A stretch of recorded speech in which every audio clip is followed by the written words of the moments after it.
पिताजी जल्दी चलिए, वरना मैं आज स्कूल में देरी से पहुंचूंगा। मेरी टीचर बहुत गुस्सा करती है। हाँ हाँ बेटा, अभी चलते हैं, बस 2 मिनट रुको। तभी रमेश की पत्नी कमरे से बाहर आती है और रमेश से कहती है, सुनिए जी, आज शाम को आप ऑफिस से जरा जल्दी घर आ जाइएगा। याद है ना, आज आपको मुझे शॉपिंग कराने के लिए लेकर जाना है। अरे भाग्यवान, इस महीने हाथ जरा तंग है। मेरी मानो तो शॉपिंग का विचार कुछ दिनों के लिए अपने दिमाग से निकाल ही दो। मैं तुम्हें अगले महीने पक्का शॉपिंग कराने ले जाऊंगा। अभी मुझे चलना चाहिए, वरना राजू को स्कूल पहुंचने में देर हो जाएगी। देखिए जी, अब आपके ये बहाने पुराने हो चुके हैं। मैं कुछ नहीं जानती। आज शाम को मुझे शॉपिंग करने जाना है, मतलब जाना है। आगे आपकी मर्जी।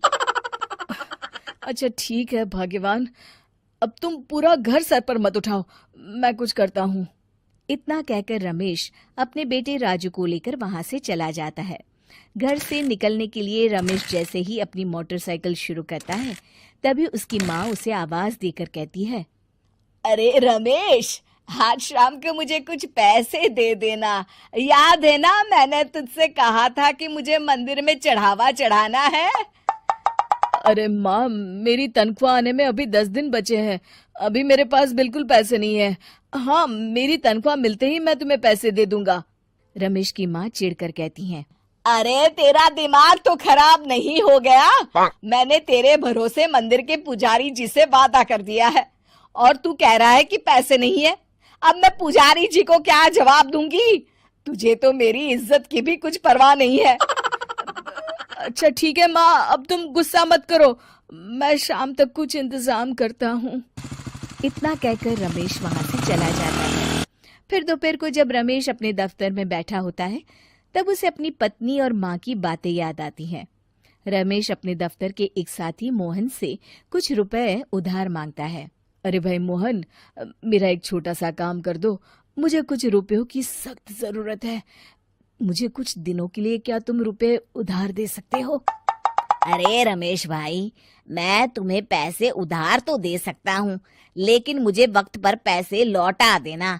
वैसे भी मेरा मानना है कि दोस्ती यारी में कभी पैसों का व्यवहार नहीं करना चाहिए।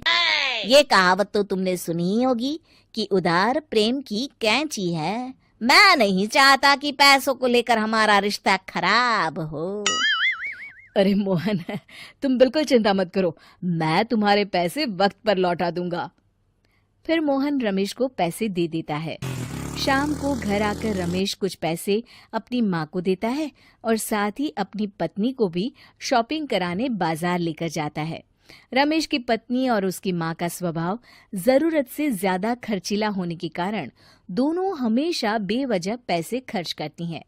फिर एक दिन, सुनिए जी, अगले हफ्ते हमने छुट्टियों में कहीं बाहर जाने का प्लान बनाया था। आपने पैसों का इंतजाम कर लिया ना? अरे अभी कहाँ, अभी तो मेरे पास बिल्कुल पैसे नहीं है। हम कभी और चले जाएंगे। देखिए जी, मैंने सभी सहेलियों से कह दिया है कि मैं बाहर घूमने जा रही हूँ। अगर मैं नहीं गई तो सब मुझ पर हंसेंगी। आप कहीं से भी पैसों का इंतजाम कीजिए जी। इतना कहकर रमेश की पत्नी वहां से चली जाती है। वहीं दूसरी तरफ रमेश की माँ भी तीर्थ यात्रा जाने की जिद करती है और रमेश से पैसे मांगती है।